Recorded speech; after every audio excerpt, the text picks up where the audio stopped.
Hello ladies and gentlemen, and welcome again to another edition of Daniel's Horror Review. This week I'll be doing Abraham Lincoln, Vampire Hunter. This is a movie adapted from the book of the same title, and this book pretty much, what it does is it adds a little flair to the life of Abraham Lincoln that wasn't there before. Pretty much, he's a small boy living in a slave crazy world, and he witnesses his mom getting bitten by a man, and then she later dies of undisclosed disease, as they call it. So he dedicates his life to hunt down said man and murder said man that murdered his mother. When he finds this guy, he discovers he's a vampire, and he discovers a whole world of vampires. And he also meets up with Henry Sturgis. Abraham Lincoln's played by Benjamin Walker, and Henry Sturgis is played by Dominic Cooper. And what happens here is Henry Sturgis takes Abe under his wing and teaches him how to become a vampire hunter. Then as Abe grows up, he gets a little bit into politics, blah blah blah, so on and so forth. We're not going to know what happens there. He becomes president and he starts a war against slavery, but all the slave owners, that's right, you got it, are vampires. The head vampire is played by Rufus Sewell, who I love. He's always a great villain. He's good in everything he does. This movie was adapted for the screen by the same guy that wrote the book, apparently, Seth Grahame-Smith, and it was directed by Timur Bekmambetov. I can't say his fucking name. I don't know if anybody can. The director of Wanted, which I didn't enjoy at all, but I did enjoy this movie. Very simple concept. Very simple. Boy's mom dies, boy seeks revenge, boy discovers vampires, boy kills vampires, boy meets woman. Mary Todd Lincoln, played by Mary Elizabeth Winstead, who's always fine. Boy becomes president, and boy starts war against vampires. Summed up real fast right there for you. This movie is, I mean, it's like I said, simple, love it, love it, love it, but the action is amazing. The things this guy does with a fucking axe will blow your mind. Spin, chop, chop. Lots of heads flying everywhere, lots of limbs going everywhere.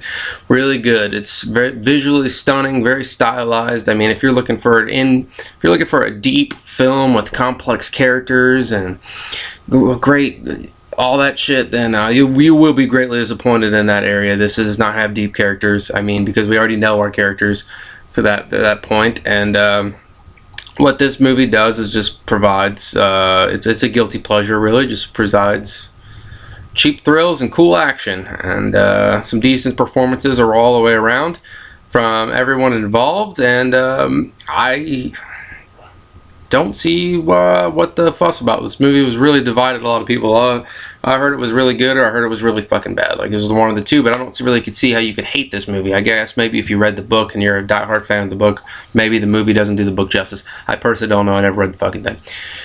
All I know is what I watched, I was entertained for the entirety of the movie. It never lost my interest. I enjoyed the whole thing. Some of the action scenes, you know, made me sit up a little bit, which I really like. I love the scene with the horses where he's chasing a vampire through a herd of horses. I mean, that was spectacular. Vampire chunks a horse at him.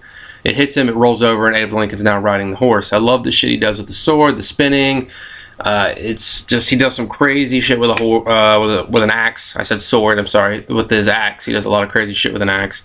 I do think that this movie could have easily added about another half hour to it and made and did a little bit more. I would have I mean, I think that some movies need to be cut really short like this and just need to go boom, boom, boom, boom, boom, boom, and let you watch the entire thing.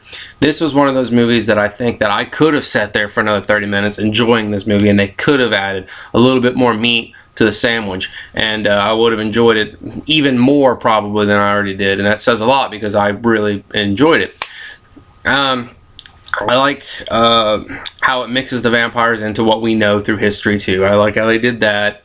Like I said, the effects are amazing. The actors are all solid throughout. Characters are thin though to a degree, and the dialogue isn't always the best, but hey, what do you expect?